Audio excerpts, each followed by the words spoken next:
ഇന്നെന്താ ചെയ്യാൻ പോണേന്നറിയോ? നമ്മൾ തക്കാളിച്ചോറിൻ്റെ കൂടെ മുട്ട പുഴുങ്ങിയത് വെക്കില്ലേ? ആ മുട്ട എങ്ങനെയാണ് ഫ്രൈ ചെയ്തെടുക്കണമെന്ന് കാണിച്ചു തരാം കേട്ടോ.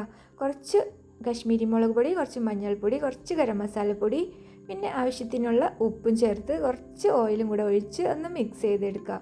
വെള്ളം ഒഴിച്ച് മിക്സ് ചെയ്തിട്ടുണ്ടെങ്കിൽ ഇത് പുരട്ടി നമ്മൾ ഓയിലിൽ ഇട്ട് കഴിഞ്ഞാൽ അതിങ്ങനെ പൊട്ടിത്തെറിക്കും. അതുകൊണ്ടാണ് എണ്ണയിൽ ഇങ്ങനെ മിക്സ് ചെയ്തത് കേട്ടോ.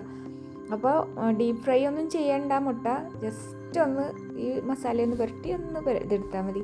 അങ്ങനെ നമ്മൾ 4 മുട്ടയാണ് എടുത്തിരിക്കുന്നത്. അതൊന്ന് വരഞ്ഞു എടുത്തു. അതിന് ശേഷം ഈ മസാലയിൽ ഒന്ന് കോട്ട് ചെയ്തു കേട്ടോ. പിന്നെ എടുത്തൊന്നും വെക്കേണ്ട, അപ്പം തന്നെ നമുക്ക് വറുത്തെടുക്കാം. മുട്ട ഓൾറെഡി വെന്തതാണ്, അതുകൊണ്ട് കൂടുതൽ ഇങ്ങനെ ഡീപ്പ് ഫ്രൈ ഒന്നും ചെയ്യണ്ട കേട്ടോ.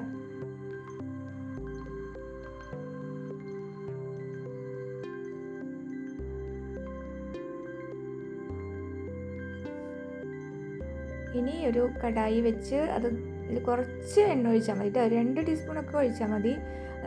അത് ചൂടായി കഴിയുമ്പോൾ തീ കുറച്ച് വെച്ചിട്ട് ഈ മുട്ട അതിലിട്ട് ഈ മസാല ഒന്ന് പച്ചമണം മാറണ വരെ 1-2 മിനിറ്റൊക്കെ മതി, മാക്സിമം 3 മിനിറ്റ് അത്രയും ഒന്ന് ഇളക്കി കൊടുക്കുക. അപ്പം നമ്മുടെ ഇതേ മസാല മുട്ട റെഡി ആയിട്ടുണ്ട്.